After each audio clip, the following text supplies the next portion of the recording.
les nouveaux missiles développés par les Russes? Est-ce que CS missiles intelligents sont-ils vraiment si avancés? Il suffit d'appuyer sur le bouton de lancement pour que l'arrière du pick-up tire 100 missiles.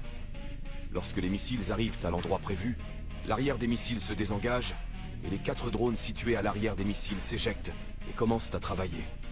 La force de l'explosion est telle que même les portières d'une voiture blindée sont soufflées. Une attaque bien plus dévastatrice est celle d'une force de chars qui avance. Une camionnette située à l'extérieur de la force de chars lance les missiles dans les airs, et lorsqu'elle atteint une altitude donnée, les hélices fonctionnent pour maintenir les missiles en attente, et les combattants utilisent des ordinateurs pour déployer les missiles selon un plan de bataille. Et les missiles sont lancés vers le bas, créant une fumée en forme de haut dans l'air, et la force de char à la surface de la force de char est instantanément anéantie. Une attaque encore plus dévastatrice est celle d'une attaque contre la flotte de porte-avions, qui est étroitement emballée avec des dizaines de milliers de missiles qui sont lancés dans les airs par des navires et des sous-marins.